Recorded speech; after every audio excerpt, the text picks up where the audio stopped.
Bienvenidos amigos al programa Derechos Fundamentales, nuevamente con ustedes. En esta oportunidad vamos a primero dar las condolencias a la familia de nuestro valeroso héroe, el suboficial del Ejército Valentín Huanca Huilca, quien ha perdido la vida recientemente en un atentado narcoterrorista en la base contraterrorista de Mazangaro. Con esta triste noticia continuamos nuestro programa del día de hoy. Como ustedes saben, este es un programa auspiciado y producido por la Asociación de Exalumnos de la Maestría de Derechos Humanos, Derecho Internacional Humanitario y Resolución de Conflictos del CAEN, con la colaboración del Instituto José Bustamante y Rivero. En la conducción conmigo, Miguel Ángel Soria, y quien les habla, Milagros Bellido. Miguel Ángel, hagamos un recuento de lo que tuvimos en el programa inicial, en el primer programa. Estuvo con nosotros Carlos Chipoco y Carolina Loaiza. Hubieron algunos temas que parece que fueron realmente interesantes ante la opinión pública. Claro, ¿no efectivamente, el doctor Carlos Chipoco y la doctora Carolina Loaiza finalmente concluyeron en tres temas puntuales. Primero, que la situación jurídica del BRAE era un contexto de conflicto armado interno en donde aplicaban las normas del derecho internacional humanitario y también las normas de derechos humanos. Asimismo, concluyeron en otro punto importante, y ellos dijeron que en la práctica, cuando un agente del Estado, sea miembro de las Fuerzas Armadas o de la Policía Nacional, los jueces y fiscales no aplicaban estas normas del derecho internacional, derechos humanos y derecho internacional humanitario. Así es. Y finalmente hay una posición interesante de la doctora Carolina Loaiza en la que indicó que los agentes de las Fuerzas Armadas y de la Policía Nacional en la actualidad podría considerárseles como grupos vulnerables. Exacto. ¿No? Digamos, son tres conclusiones interesantes que precisamente el día de hoy, con nuestros dos invitados, vamos a ampliar y en todo caso escuchar nuevas posiciones para ir definiendo, y en todo caso el público que ve este programa pueda ir arribando a conclusiones y tener un panorama más claro de lo que acontece actualmente en el Perú. Exactamente, realmente los tres puntos muy interesantes, muy reveladores, sobre todo el tema de la visibilidad, de la vulneración, de la vulnerabilidad de este grupo, ¿no? Porque nunca lo hemos considerado como grupo vulnerable. Claro. Entonces el día de hoy, para ahondar en estos temas, vamos a contar con dos especialistas en la materia. Primero estaremos con la doctora Delia Muñoz, que es la actual coordinadora de la Maestría de Solución de Conflictos de la Universidad de San Martín de Porres y además fue ex procuradora pública especializada supranacional del Ministerio de Justicia, cuyo cargo implica la defensa del Estado peruano en materia de derechos humanos en los sistemas internacionales de protección de derechos humanos, en Naciones Unidas y también en el Sistema Interamericano de Derechos Humanos. Y asimismo contaremos con la presencia del coronel Ejército Peruano en retiro, Óscar Noguera, ex director del Centro de Derecho Internacional Humanitario y Derecho Internacional de los Derechos Humanos de las Fuerzas Armadas. Miguel Ángel, yo quería comentarles, amigos, de que hemos abierto un correo para recibir las sugerencias y los comentarios que ustedes nos puedan hacer llegar. Realmente va a ser de muchísima utilidad para nosotros, para poder enriquecer y ir dándoles cada vez mejor información. El correo es prodepaz.instituto@gmail.com. Entonces, amigos, volvemos con el bloque siguiente. Gracias.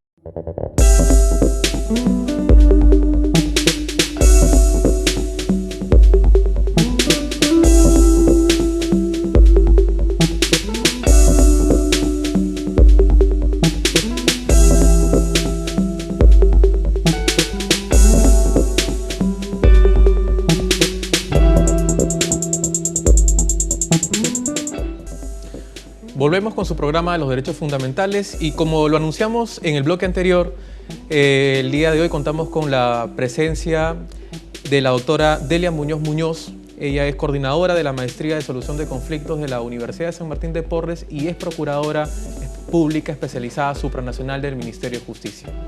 La doctora Delia Muñoz ha tenido la gentileza de acompañarnos el día de hoy para tratar el tema o la situación jurídica del BRAE, el Valle de los Ríos Apurímac y Iene, ¿no? La semana pasada, como adelantamos en el bloque anterior, nuestros invitados habían afirmado que en el lugar específico del BRAE nos encontrábamos frente a una situación jurídica de conflicto armado de carácter no internacional. Entonces, doctora Delia Muñoz, sea bienvenida. Nos gustaría escuchar su posición jurídica sobre lo que actualmente acontece en el BRAE. Creo que es un tema de interés nacional y evidentemente escuchar su posición también es de importancia.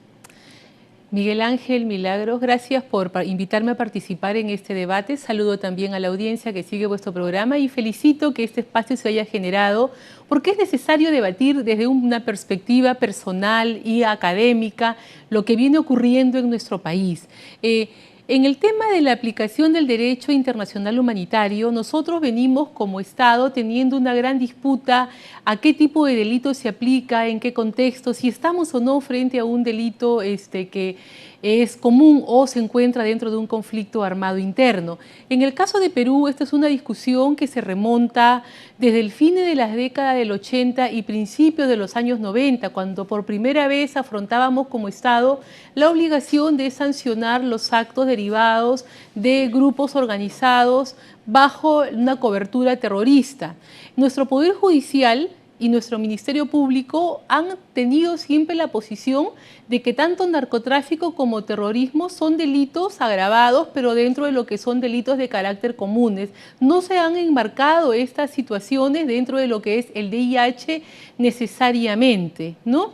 Ahora, a nivel internacional también hay que tener presente que cuando el Estado peruano fue condenado por haber juzgado en tribunales militares a personas acusadas de delito de terrorismo, tampoco se utilizan las normas del DIDH, se utilizan las normas de debido proceso y otra clase de derechos dentro de lo que es el sistema internacional de protección a los derechos humanos. Entonces ahora estamos ante una situación completamente distinta y que estamos volviendo a retomar esta discusión. Entonces ahí me parece interesante colocar en la mesa los antecedentes que existen y la posición que como Estado se sostuvo para ahora ir viendo qué cosa es lo que está ocurriendo. Estamos hablando de grupos vulnerables, una situación de conflicto interno con una actuación de estos grupos delincuenciales que estarían cometiendo delitos de lesa humanidad o delitos de esclavitud al reclutar niños, los cuales nos trae una nueva situación de discusión que también está regulada en el derecho internacional en la actualidad.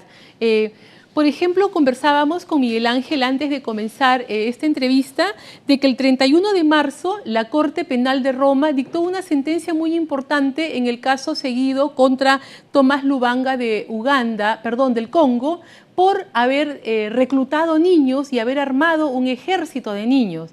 Entonces yo creo de que esta es una situación que nosotros como país también podemos analizar y podemos seguir. Hay que recordar de que la Corte Penal de Roma tiene, a diferencia de otras cortes, una potestad de poder juzgar y condenar directamente a individuos. Doctora Muñoz, usted ya que tocó este tema conocido por la Corte Penal Internacional, que de hecho es la primera sentencia de la Corte Penal Internacional. Es la primera sentencia de la Corte Penal Internacional. En esa sentencia, la Corte Penal Internacional indicó que se trataba de un crimen de guerra. De hecho, está previsto como tal el reclutamiento de niños como un crimen de guerra. Así es. Entonces, su posición es que lo que acontece en el BRAE, más allá de que sea de conocimiento, de competencia de la Corte Penal Internacional, estamos frente a un crimen de guerra también. Lo que pasa es de que ni las normas ni los principios fundamentales de derecho internacional humanitario, ni el estatuto de la Corte de Roma te van a decir de que tienes que estar necesariamente en un contexto de guerra. Lo que hace la Corte es, dice, yo puedo tener competencia para juzgar estos delitos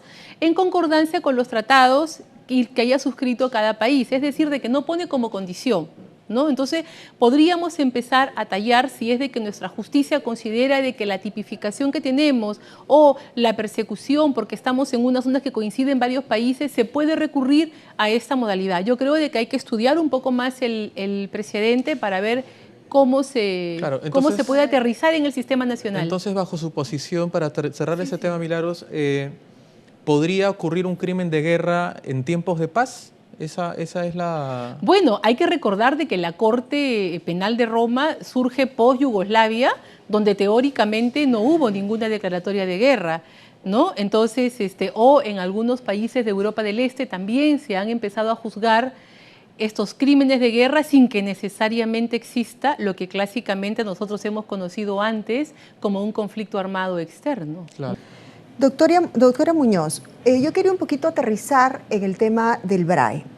Los militares hace ya varios años manifiestan que ellos se enfrentan a una guerra contra el terrorismo. Hay gente que dice que es un conflicto armado interno. Yo pregunto, si el derecho internacional humanitario es el derecho de la guerra, ¿por qué entonces el Estado no se está preocupando de dar el marco, las leyes, para que los militares estén bajo ese régimen de derecho internacional humanitario, que es el derecho de la guerra? ¿No?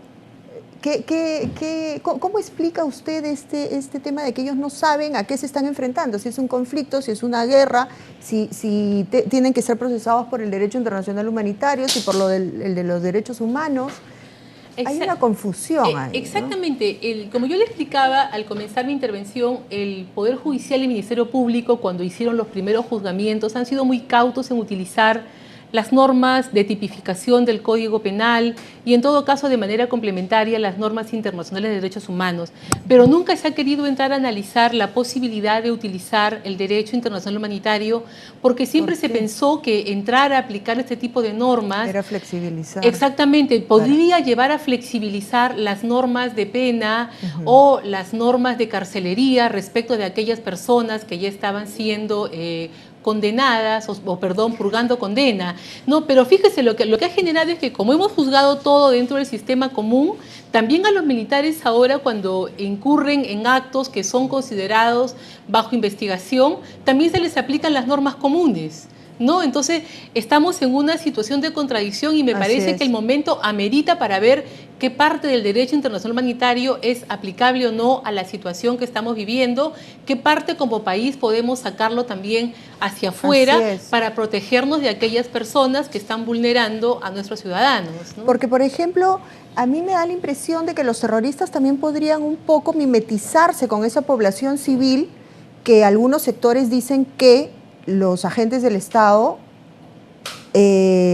arrasaron o violaron sus derechos, ¿no es cierto?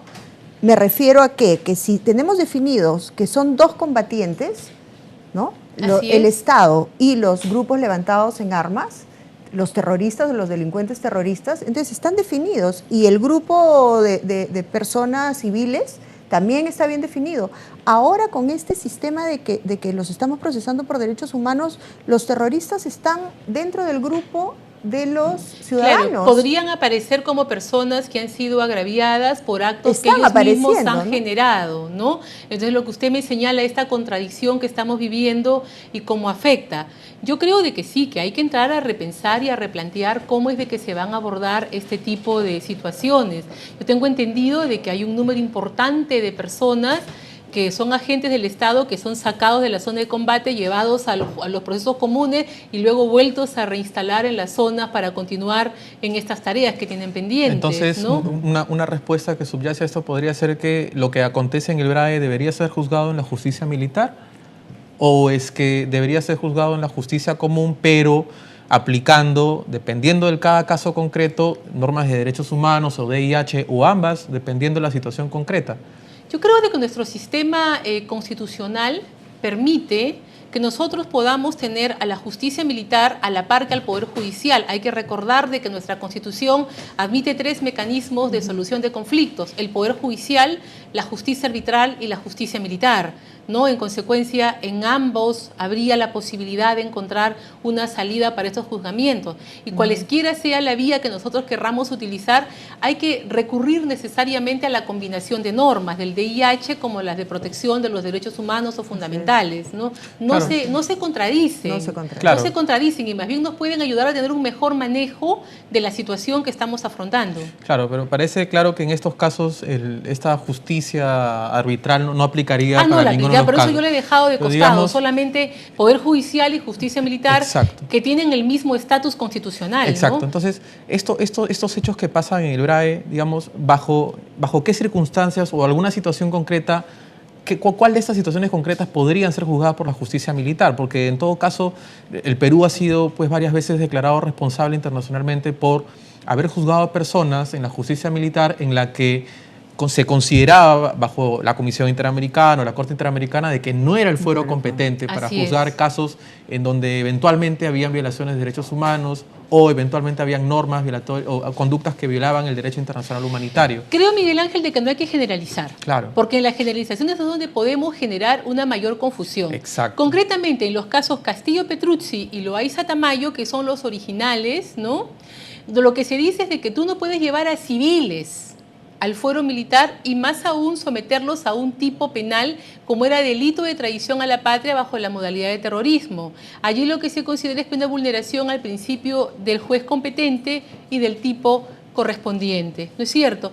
Pero luego, en los otros casos que hemos tenido, como en el caso de la Cruz Flores, a pesar de que en la sentencia lo que se declara es una vulneración a las normas del debido proceso, en la ejecución de sentencia de la propia Corte ya se incorporan los conceptos de aplicación del derecho internacional humanitario. En ninguna de las sentencias, en el caso peruano, el Estado peruano ha sido condenado por no aplicar el DIH, sino las normas generales de los derechos fundamentales. Entonces hay que tener bien claro, ¿no? Yo pienso de que ese tema recién se va a discutir a nivel de Corte en el caso Chavín de Huántar, donde en el informe de admisibilidad y en el informe de fondo, la Comisión fundamenta la necesidad de la aplicación de estos principios. Entonces estamos justo en el punto en que la discusión es válida. Claro, justo ya que toca el caso Chavín de Huántar, precisamente en ese caso a quienes se les acusaba de ejecutar extrajudicialmente, que fueron, digamos, los agentes que participaron directamente en el operativo Chavín de Huántar, y se hablan de estos denominados gallinazos. O sea, ¿cuál es su posición? Digamos, ¿está bien lo que hizo la Corte Suprema? Digamos que acá podría decirse que efectivamente lo que hizo la Corte Suprema de declinar la competencia a favor del fuero militar para este grupo de personas se ajusta a los estándares de la Convención Americana, por ejemplo, o de las normas de DIH en todo caso? Mira, tú tocas varios temas. En primer lugar, vamos a dar más que opiniones personales un poco lo que es el panorama jurídico, porque es un caso en curso, ¿no? Entonces, en primer lugar, lo que te dice el Tribunal Constitucional en las sentencias diversas que hemos tenido sobre el tema de justicia militar, que el tema central es el de la definición de delito de función. Frente a lo que es delito de función, hay una serie de posibilidades también. En el mundo no está definido esto es delito de función, esto es justicia militar. Estamos casi 50-50 como en los sistemas electorales, ¿no? Pero en abstracto, digamos, pero que hay criterios, en abstracto, ¿no? Vamos viendo, ¿no? Entonces, eso está amarrado a qué modelo de justicia tienes.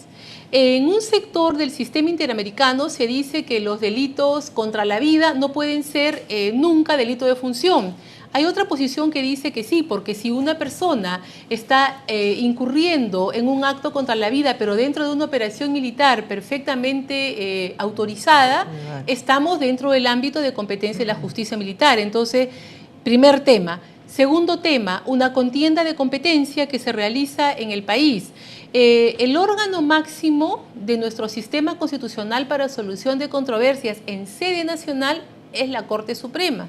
Y la Corte Suprema acepta esa contienda de competencia porque entiende que se dan todos los requisitos para que los hechos que se discuten sean competencia del Tribunal Militar en tanto se trata de una operación militar, valga la redundancia. Desde ese punto de vista, esa competencia es totalmente aceptada.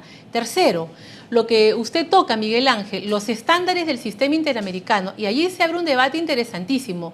Los casos en los cuales la justicia militar ha sido rechazada como un mecanismo válido es cuando la justicia militar ha generado impunidad. Es decir, cuando interviene la justicia militar, automáticamente se deja de investigar el tema. tanto para militares como para el tema de otras personas involucradas.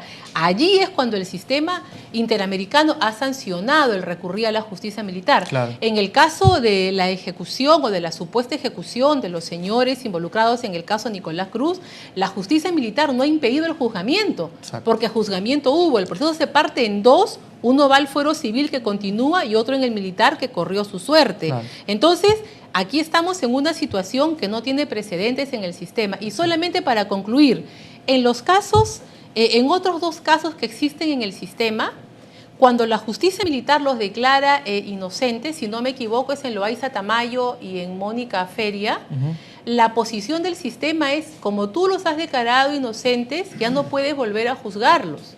Claro. ¿No? Ahora, Entonces es bien interesante la polémica que allí se levanta. Sí, ¿no? definitivamente es un tema polémico. Y para cerrar ese tema de la justicia militar, doctora, y tocar una pregunta más que me gustaría hacerle en su calidad de experta.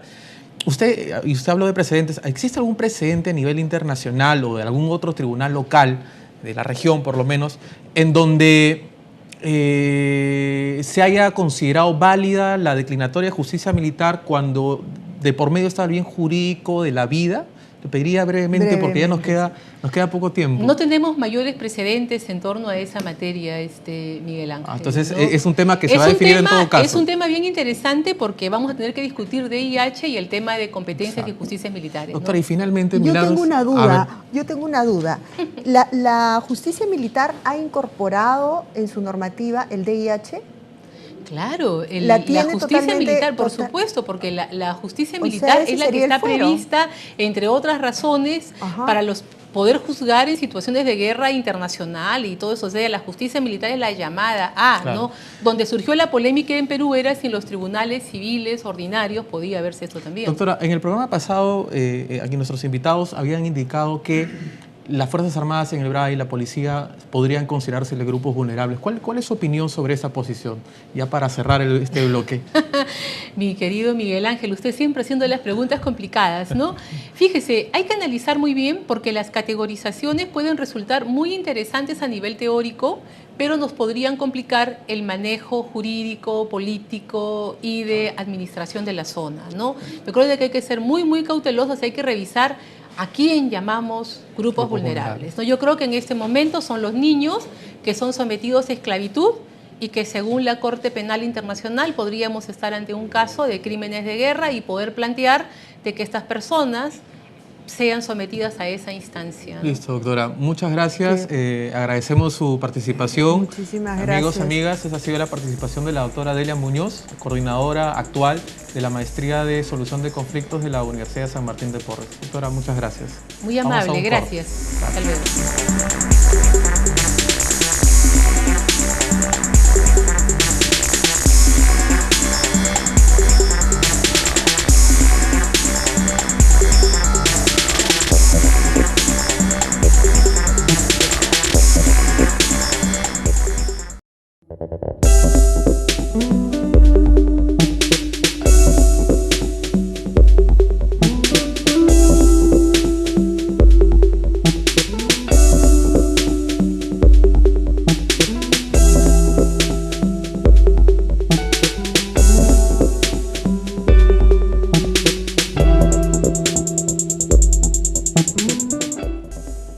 Amigos, en esta oportunidad estamos con el coronel del Ejército en retiro, Óscar Noguera, quien es exdirector del Centro de Derecho Internacional Humanitario y Derechos Humanos de las Fuerzas Armadas.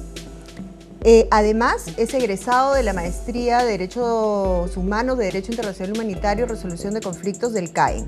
Hablaremos con él sobre su experiencia en la zona de emergencia, porque él ha sido combatiente también, y además como experto en Derecho Internacional Humanitario en su condición de exdirector del Centro de Derecho Internacional Humanitario. ¿Cómo está, coronel Noguera? Muchísimas gracias por su visita. Bueno, realmente nosotros a usted le haríamos la misma pregunta. ¿A qué se enfrenta la Fuerza Armada en el BRAE? ¿A qué se están enfrentando nuestros combatientes? Antes que nada, felicitarte, Milagritos, a ti, Miguel Ángel, gracias, por la invitación. Agradecerles por la invitación y felicitar a través de ustedes a la Asociación Pro de Paz en el lanzamiento de su programa Derechos Fundamentales. Gracias. ¿A qué nos enfrentamos en el BRAE? En el BRAE nos enfrentamos a un enemigo conocido, que si bien es cierto ha cambiado su modalidad de acción, pero ya es un enemigo que lo conocemos, o sea, sabemos de quién se trata. En el BRAE estamos básicamente ante un grupo hostil, como se le tipifica hoy en día, pero que es un grupo terrorista como lo conocemos y como se sabe todas las cosas que hace. Por ello es que debemos señalar que en el BRAE estamos, y los combatientes que están ahí básicamente, nosotros tenemos que tener en cuenta que están enmarcados dentro del derecho internacional humanitario en lo referente al artículo 3 y los derechos humanos que nunca se quedan de lado, ¿no? Entonces se refiere, para que entienda la audiencia, al artículo 3 común de los convenios de Ginebra de 1949, que regula los conflictos armados de carácter no internacional, es decir, una guerra interna, ¿cierto? Así es. Listo, coronel. Entonces ya creo que está clara la posición del coronel sobre qué cosa es lo que acontece en el BRAE. Coronel, a lo largo de estos años de lucha contra el terrorismo,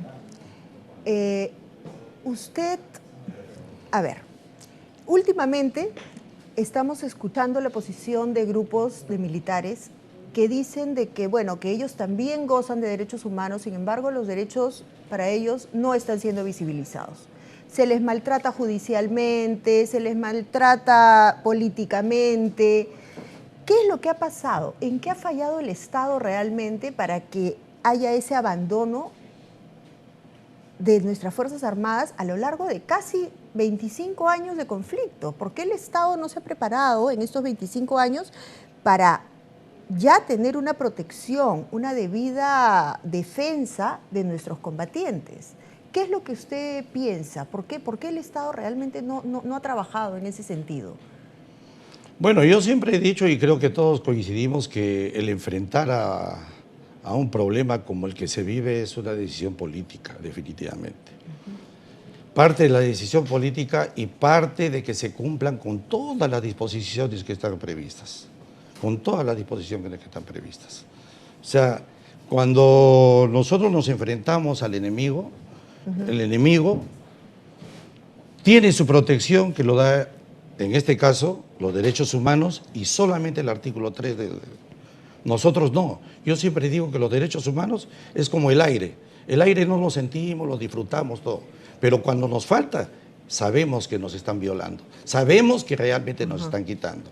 Entonces, si es con relación a los que están en estos momentos combatiendo, yo te podría decir, ahorita tendríamos que verificar cómo se está dando, que tengan buena instrucción, que tengan buena alimentación, que tengan el armamento adecuado, que tengan una tecnología implementada, todo eso. Si no, estaríamos mandando a una fuerza no preparada convenientemente para esto. Que no es el caso, no es el caso, pero eso se está dando. Yo diría más bien que todo se está dando con relación a lo que ha pasado. ¿Qué sienten ahora los militares? O por lo menos gran parte de la opinión militar, porque luego estimo que muchos no piensan así. Pero ¿qué piensan? Piensan que han sido abandonados. Hemos luchado por la democracia, hemos luchado por el Estado de Derecho. Sin embargo, cuando nos juzgan, vemos que no hay ningún organismo efectivo que pueda ir en auxilio. Tenemos ahorita soldados que están denunciados más de 10 años en prisión sin sentencia. Hay casos, pero aberrantes, hay casos donde se declaró nula la sentencia, que fueron dadas unos juicios porque fueron hechos por jueces sin rostro, y sin embargo se anuló ello y están siendo procesados en el fuero civil. Entonces hay una contradicción. O sea, ¿cómo lo puede ver el fuero civil? O por lo menos no entiendo, ¿cómo lo puede ver el fuero civil si hemos estado en un conflicto armado? Si hemos estado en un conflicto armado, le corresponde al fuero militar. Coronel, justo acá iba la pregunta que le formulamos a la doctora Muñoz, ¿no? A veces se decide que en estos casos van al fuero común porque se considera que no se ha incurrido eventualmente en un delito de función, porque el bien jurídico que se afectaría, o el derecho que se afectaría en todo caso, es un bien que no, o un derecho que no pertenece a la institución militar. O sea, digamos, no se afecta la disciplina, el decoro o el respeto a los símbolos patrios, entre otras cosas que podrían calificar o desobedecer órdenes, que podría implicar un delito de función.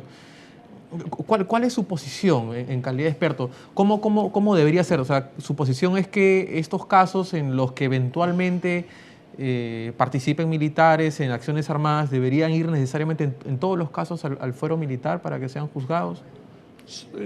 No todos los casos, pero tenemos que ver ahorita.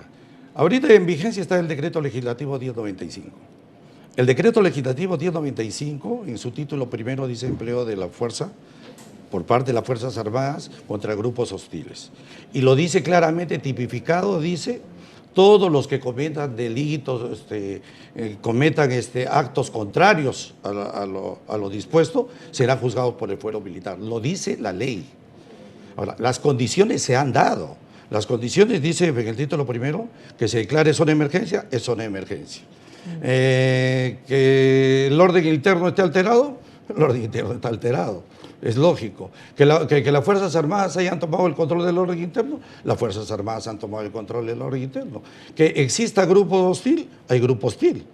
Un grupo, para que sea considerado hostil, debe cumplir 3 requisitos, ¿no? Estar organizados mínimamente, tener la capacidad y la decisión de enfrentar el Estado con armas de fuego, armas punzocortante, armas contundentes por la cantidad, y por último participar o colaborar en acciones directas contra el Estado.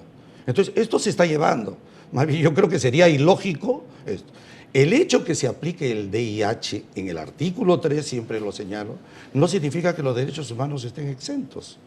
Los derechos humanos son permanentes. Y es más, el artículo 3, si lo leemos bien, no dice nada nuevo. Dice totalmente cosas que son concordantes con el principio humanitario, con los derechos humanos. Sino que se hizo, como bien se ha señalado acá, los convenios de Ginebra no fueron hechos específicamente para los conflictos armados internos, fueron para los conflictos armados internacionales. Pero hubo un artículo en buen momento que previó, ¿no? Dijo, ¿y cómo hacemos en el caso de un conflicto armado interno?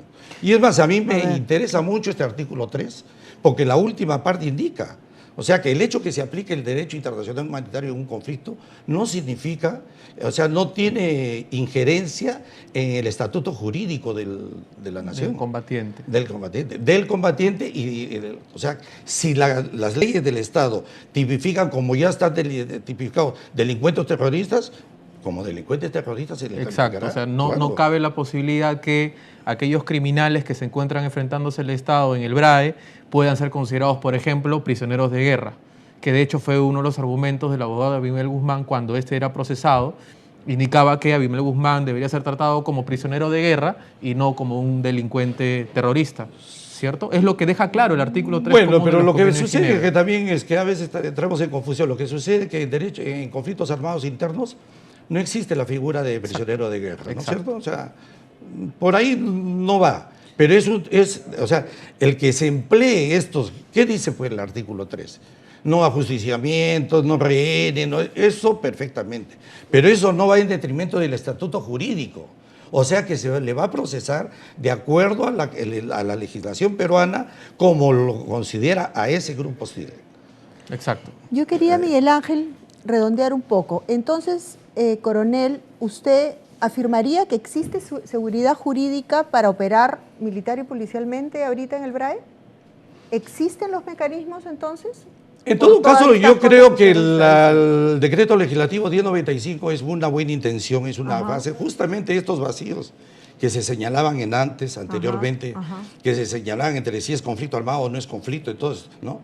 Porque no nos olvidemos que si nosotros no consideramos que es un conflicto armado no internacional en el artículo 3, significaría que no se podría hacer uso de la fuerza letal. Pero o sea, entonces, la gran diferencia que existe, y me perdonas, la gran diferencia que existe justo entre el empleo del DIH y derechos humanos es en el empleo de la fuerza letal. Que en un DIH tú puedes emplear la fuerza letal desde un principio.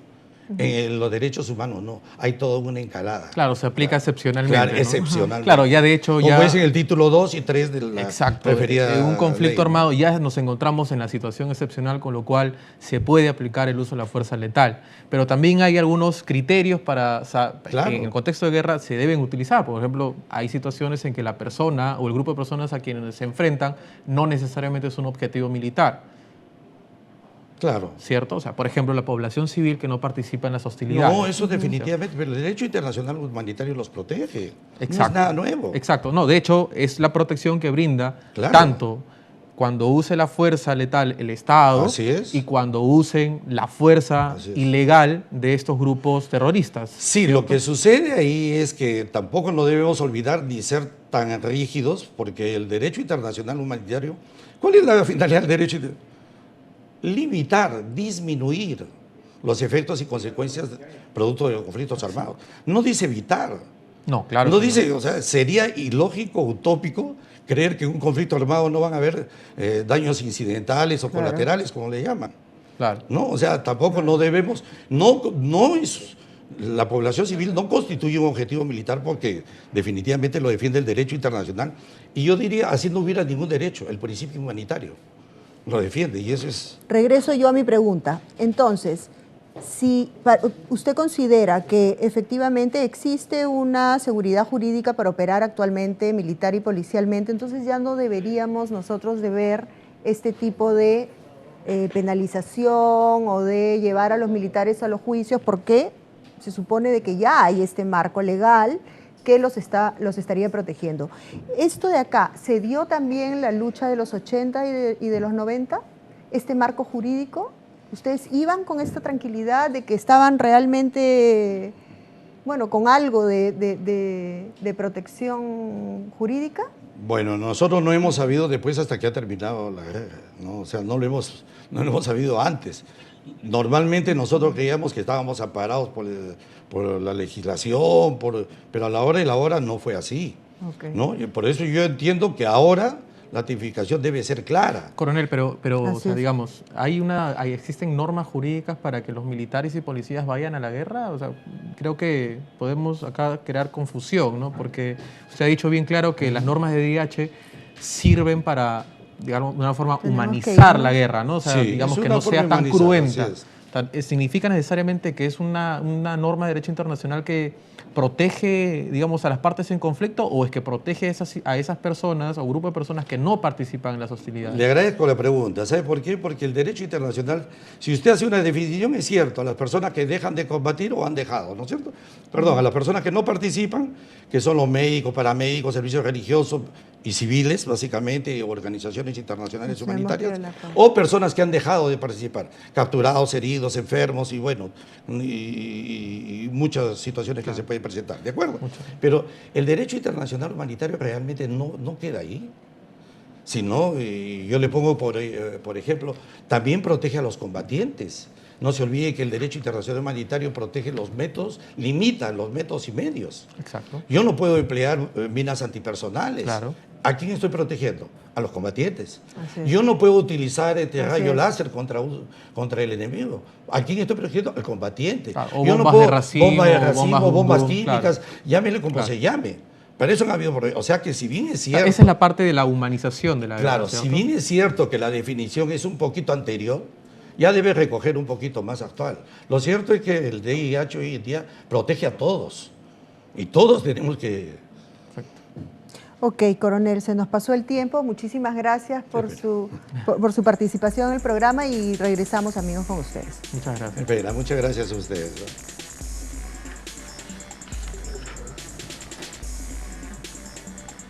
Ya. ¿Cuánto tiempo se nos hablando? Mucho habla.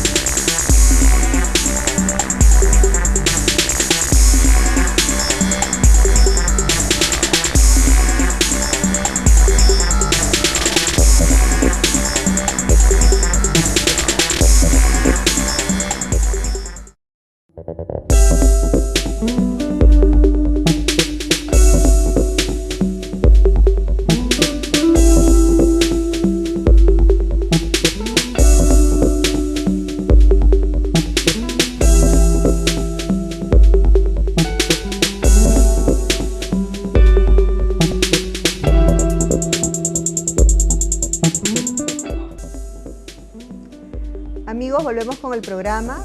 Habíamos despedido al coronel Oscar Noguera, pero amablemente ha aceptado acompañarnos para despedir el programa.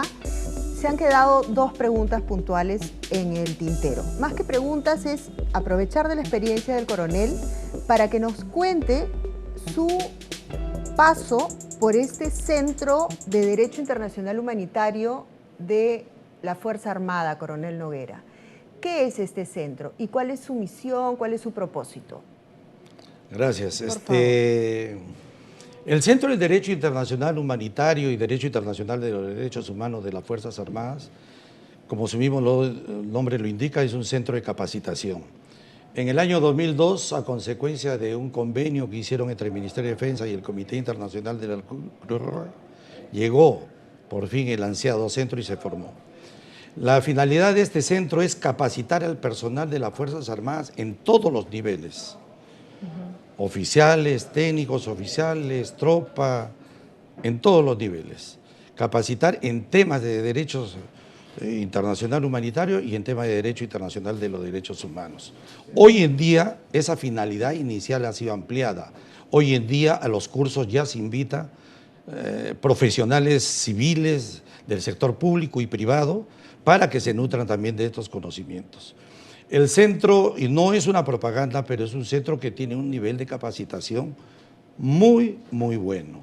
Este centro invita a participantes de los países hermanos, es dicho por ellos, además el que habla ha tenido la oportunidad de seguir un curso de Derecho Internacional Humanitario en San Remo, justamente en la sede, y el nivel de precisión, exactitud y minuciosidad que se da en el centro para la enseñanza es verdaderamente muy bueno. Y ahorita es considerado el primero en su género en Latinoamérica. Sí, de hecho, tenemos noticias que varios países han solicitado que las materias que dicta este Centro de Derecho Internacional Humanitario y Derechos Humanos lleven a sus países. De hecho, sé que Bolivia, Colombia, Chile, incluso Guatemala, si mal no recuerdo, están solicitando que vayan profesionales de Perú que dirigen este curso a dictar esas materias en sus respectivos países. Es cierto, es reconocido. Incluso el Comité Internacional de la Cruz Roja lo reconoce y lo recomienda en todas partes, ¿no?, de Latinoamérica. Exacto. O sea, es un curso que yo, y mire, le cuento como experiencia. Yo cuando fui director en mi primer año, convocaba, hacíamos diferentes cursos y en una convocatoria que hago oficiales, 2, 3 oficiales los llamaban, qué raro que no se presenten porque uno los llama unos días antes. Me dice, no, tengo problemas con mi jefe, no me quiere dar permiso, cree que voy a ir a perder el tiempo, ¿no? Me decían.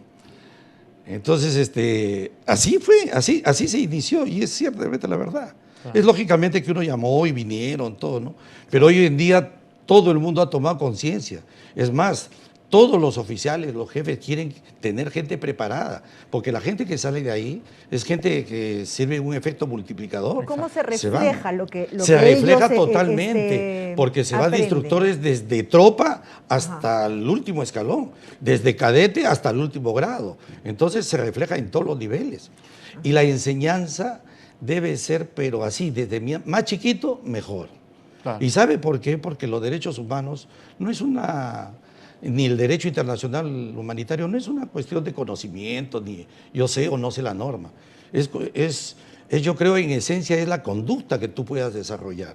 O sea, de nada vale que yo hoy en día hable de derechos humanos, me voy a mi casa y pateo a mi mujer o a mi empleado, no le pago lo que debe, igualito. De nada valdría que yo aprenda de derecho internacional humanitario si voy a encontrar un herido y lo voy a torturar. Por eso es que hay ciertos profesionales que suelen decir que los derechos humanos y el derecho internacional humanitario, más que normas jurídicas, es una forma de vida, ¿no? Es una conducta de vida, perfecto.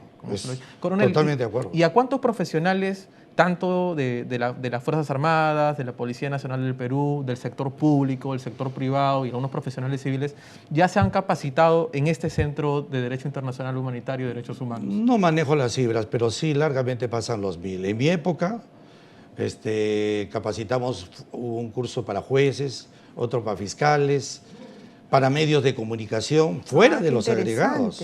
O sea que incluso había muchos jueces que después del curso me decía, ahora que vaya fiscales, me decía, ahora que vaya voy a replantear, no sabía el tema, no sabía cómo actuaban ustedes. O sea, porque lo que habían que ellos recibido siempre, que el militar había ido y violado la división. No sabía lo que uno pasa y realmente el conflicto. Y no acá. Te digo, tengo experiencias cuando me dio un profesor de la Corte Penal Internacional y me decía, me gustaría que en la Corte Penal también existiera gente de las Fuerzas Armadas y gente, ¿sabe qué? Hasta de la medicina humana. Coronel, ¿y a cuántos profesionales se han capacitado en este Centro de Derecho Internacional Humanitario y Derechos Humanos? O sea, del sector público, el privado, profesionales del sector civil. ¿Podría usted contarnos? No llevo la cuenta exactamente, pero en mi época cuando estuve por lo menos ya teníamos más de 1000 en total. De las 3 fuerzas, en civiles se hizo un curso especial para jueces, otro para fiscales, recuerdo, no especialmente, donde fueron muchos fiscales, para medios de comunicación, se hicieron mucho, pero unas experiencias muy buenas. ¿Y se han seguido haciendo, coronel? Sí, se siguen haciendo. Lo bueno es que como tiene actualmente prestigio y verdad que hay una buena enseñanza, hay mucho esmero en que salga un producto muy bueno, hay mucho interés por parte de la población. ¿Y los jueces y fiscales, por ejemplo, acuden, digamos, claro, medianamente? Sí, acuden, y disculpa Milagrito, sino que el entusiasmo de la pregunta de repente, acuden porque muchas veces uno no tiene ni vacantes y siguen, ya se llenó el cupo, pero insisten porque saben que es un curso que lo va a preparar y lo va a capacitar. En 2002 hubieron más de 1000 personas capacitadas, 10 años después habrán más de 5000 tal vez. Claro, y entonces ahí... No sé, no. No, pero digamos 10 años después, no tanto. con cursos un curso tendrá seguidos. 30... Ese podría ser un mecanismo para hacer lo que planteaba Carlos Chipoco con el tema de incluir a los jueces y fiscales en el DIH. Claro, ¿no? Lo cierto es que son entes multiplicadores, ¿no? De hecho, es importante porque en los informes de la Comisión Interamericana, cuando declaran la responsabilidad de los estados, el Estado peruano fundamentalmente, y las sentencias de la Corte Interamericana, siempre disponen que se capaciten, cuando hay casos en donde están involucrados Fuerzas Armadas y Policía Nacional, siempre obligan al Estado a capacitar a militares y policías en el respeto de derechos humanos y derecho internacional humanitario. Con lo que usted nos cuenta, ya el Estado estaría cumpliendo con esas obligaciones largamente. Por lo menos esa es la intención, lógico. Bueno, podemos concluir también que, digamos, nuestras Fuerzas Armadas están ahorita afrontando este combate con información muy válida en cuanto a derechos humanos, ¿no? Y al respeto del otro combatiente.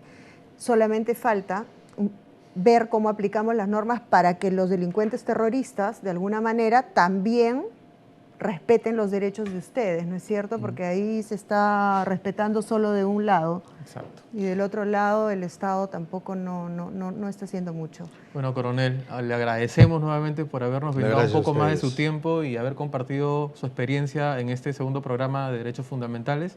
Y ya llegó el final del programa. Sin antes, debemos anunciarles que para el siguiente programa vamos a contar con la presencia de la doctora María Soledad Perestello y ojalá el doctor Víctor Lanegra confirme su presencia para tratar un tema importante y de plena actualidad que son los derechos de los pueblos indígenas y la consulta previa en el contexto peruano. Bueno, Milagros, creo que debemos despedir el programa. Agradecemos su audiencia. Muchas gracias. Muchas gracias, amigos. Yo antes quiero recordarles por última vez el correo para sus sugerencias y comentarios, prodepaz.instituto@gmail.com. Muchísimas gracias y estamos juntos en el próximo programa. Gracias. Hasta luego.